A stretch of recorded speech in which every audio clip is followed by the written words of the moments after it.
এই নির্বাচনে যে অনিয়ম অব্যবস্থাপনা তার প্রমাণ হিসেবে এই দেখেন নির্বাচনের যে মুড়ি, এই দেখেন, এই যে এগুলো আমরা আদালতকে দেখিয়েছি, বাচ্চারা খেলতে গিয়ে এগুলো পেয়েছে মুড়ি। এটা তো তাদের সামনে থাকার কথা, ব্যালটটা ছিঁড়ে দেবে, মুড়ি তাদের কাছে, কিন্তু এই মুড়ি রাস্তাঘাটে পাওয়া গেছে। আজকে আমরা কুমিল্লা 11 আসনে বিএনপির যিনি প্রার্থী জনাব মোহাম্মদ কামরুল হুদা, যিনি আমার পাশে অবস্থান করছেন, তিনি আজকে এই আসনে বিজয়ী ঘোষিত জনাব সৈয়দ আব্দুল্লাহ মোহাম্মদ তাহের, যিনি বাংলাদেশ জামাত ইসলামের নায়েবে আমির, ওনার বিরুদ্ধে আজকে ইলেকশন পিটিশনে মামলা করেছেন। আদালত মামলাটি শুনানির জন্য গ্রহণ করেছেন এবং প্রতিপক্ষ অর্থাৎ সৈয়দ আব্দুল্লাহ মোহাম্মদ তাহের সহ এই নির্বাচনে অন্যান্য যে সমস্ত প্রার্থী তাদের প্রতি নোটিশ জারি করেছেন এবং আগামী 8 জুন 2026 এই মামলার নোটিশ ফেরতের জন্য তারিখ ধার্য করেছেন। ইতিমধ্যে আদালত এই মামলার সমস্ত নির্বাচনী সরঞ্জাম সেগুলো সংগ্রহ করার জন্য নির্দেশনা দিয়েছেন। আমরা আদালতকে যে কথা বলেছি, এটা একমাত্র আসন যে আসনে অবিশ্বাস্যভাবে যিনি বিজয়ী হয়েছেন তাকে বিজয়ী দেখানো হয়েছে। 73টা কেন্দ্রে বিএনপির প্রার্থী জনাব কামরুল হুদাকে কিভাবে পরাজিত করা হয়েছে এবং কিভাবে নির্বাচনী অনিয়ম, ভোট কেন্দ্রে ভোটারদেরকে বাইরে করে দিয়ে, এজেন্টদেরকে বাইরে করে দিয়ে, এমনকি ভিডিও হয়েছে যে আমরা ভিডিও দেখিয়েছি যে সেই ভিডিওতে সিল মারছে, সেরকম উদাহরণ আমাদের কাছে আছে। এটা নির্বাচনের নামে এই আসনে আপনারা জানেন যে বাংলাদেশের নির্বাচনে একমাত্র আসন যে আসনের কয়েকটি কেন্দ্রের ফলাফল নির্বাচন কমিশন বাতিল করেছিল, ককটেল বিস্ফোরণের মতো ঘটনা ঘটেছে। এরকম একটা জ্বলন্তভাবে প্রমাণ যে যেখানে ধানের শীষের প্রার্থীর এই যে আসনগুলোতে আপনারা সহজেই বুঝে করতে পারেন যে কিভাবে এই নির্বাচনটি হয়েছে এবং আমাদের এই প্রার্থীকে পরাজিত করা হয়েছে। লিলি আল্ট্রাসফট সিরাম জেল, যা গভীর থেকে স্কিনে দেয় 3 গুণ সিরাম হাইড্রেশন। সিরাম জেল হাইড্রেশনে ব্রাইট থাকো সব সিজনে।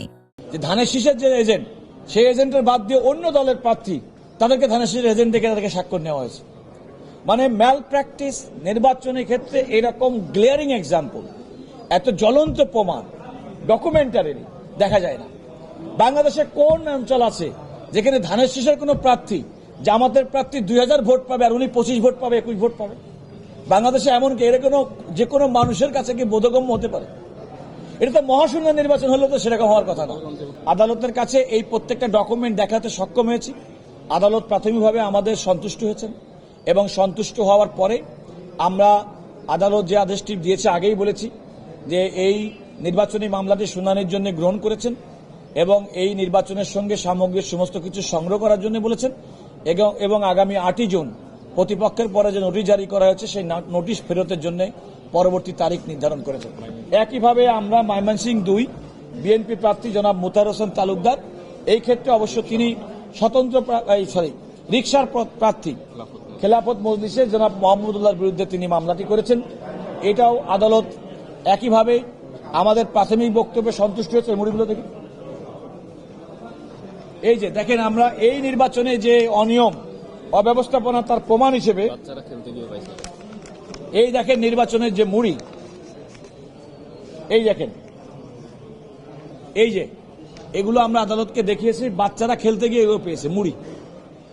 এটা তো তাদের সামনে থাকার কথা, ব্যালটটা ছিঁড়ে দেবে, মুড়ি তাদের কাছে, কিন্তু এই মুড়ি রাস্তাঘাটে পাওয়া গেছে। এটাও আমরা আদালতকে দেখেছি। এখানেও বিএনপি প্রার্থী জনাব মোতাহার হোসেন তালুকদার, তাকে পরাজিত দেখানো হয়েছে এবং বিপরীতভাবে রিকশার প্রার্থী জনাব মোহাম্মদুল্লাহকে বিজয়ী দেখানো হয়েছে এবং আমরা আদালতকে এই সাক্ষ্য প্রমাণ দেখাতে সক্ষম হয়েছি যে নির্বাচনের নামে কিভাবে করাপ্ট প্র্যাকটিস করে এজেন্টদেরকে বের করে দিয়ে তাদের স্বাক্ষর না ছাড়া ফলাফল প্রকাশের মাধ্যমে বিএনপি প্রার্থীকে পরাজিত দেখানো হয়েছে। আদালত এটিও আমাদের মামলা শুনানির জন্য গ্রহণ করেছেন এবং যথারীতি এই মামলায় সঙ্গে সংশ্লিষ্ট যেহেতু নির্বাচনী প্রত্যেকটা মেটেরিয়াল সেগুলো সংগ্রহ রাখার জন্য বলেছেন এবং এটাও একইভাবে আগামী 8 জুন প্রতিপক্ষের পরে যে নোটিশ দিয়েছে, নোটিশ ফেরতের জন্য দিন ধার্য করেছেন।